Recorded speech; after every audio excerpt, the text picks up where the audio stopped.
हमारे देश की सरकार, हमारे देश के लोग इतने गिर चुके हैं कि सही और गलत का फर्क तक समझ में नहीं आ रहा। देश की जीडीपी गिर रही है, नेताओं की जेबें खाली हो रही हैं, आम जनता की भी हो रही हैं। इसीलिए सरकार ने शराब के ठेकों को सुबह 10 बजे से शाम को 7 बजे तक खोलने की अनुमति दी है। सही है। 2 गुना दामों में, 10 गुना दामों में शराब को बेचो और सरकार का हिस्सा सरकार के पास पहुंच जाएगा। सही है।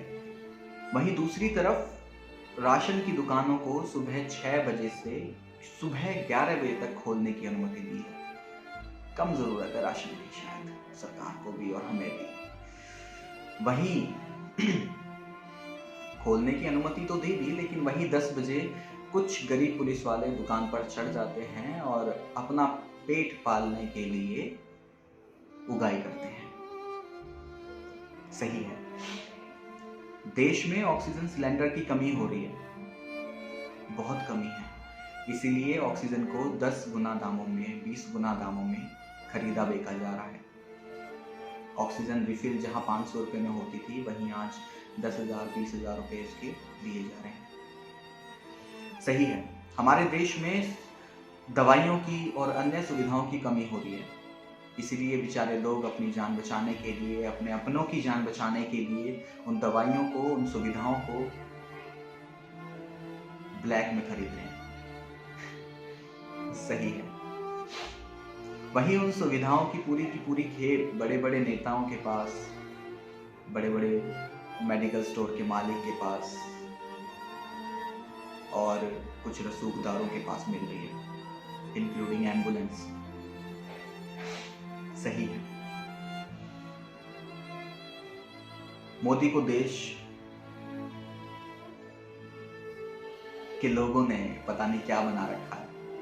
मोदी को कुर्सी से उतारो और इसके बस की देश चलाना नहीं है, इसने देश को बर्बाद कर दिया।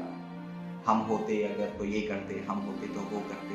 कुछ ऐसे नेता हैं जो चाहते हैं कि बीजेपी को भगाओ, मोदी को उतारो, मोदी ने देश को बर्बाद कर दिया। लेकिन वो आज तक कितनों की मदद कर चुके हैं, कितना पैसा उन्होंने दिया है देश की जनता को? नहीं दिया। वो कहते हैं कि हमें कुर्सी पर बैठाओ तो हम मदद करेंगे। पहले नहीं की तो बाद में क्या करोगे? और अगर बाद में कुर्सी पर बैठा भी दिया कि तो क्या गारंटी है कि तुम मदद करोगे? क्या करोगे? अपनी जेब भरोगे। लोगों की सोच इतनी गिर चुकी है कि हर कोई सिर्फ अपना भला देख रहा है। दूसरा भाड़ में जाए, मरता है तो मरने दो। हॉस्पिटल वालों का तो अलग ही धंधा चल रहा है। अगर कोई भी गेट से अंदर आ गया तो जिंदा वापस ना जाए।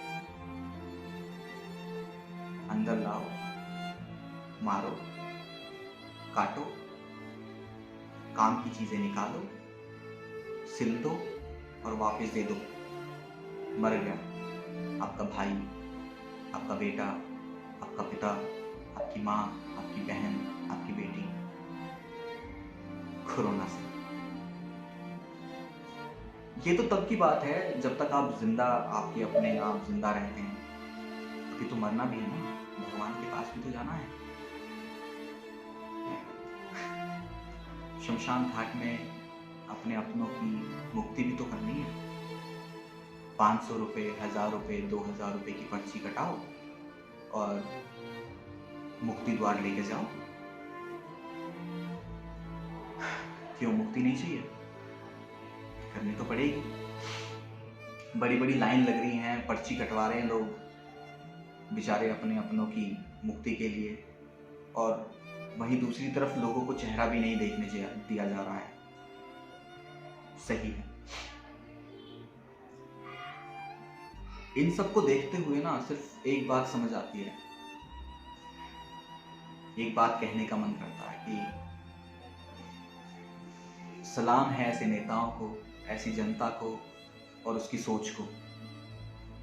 और हाँ, एक बात, जितना कमाना है ना अभी कमा लेना। कहीं ऐसा ना हो कि मरने के बाद जब ऊपर जाओ तो वहां भगवान भी ये कहे कि रिश्वत दो। क्या पता, कलयुग है, कुछ भी हो सकता है।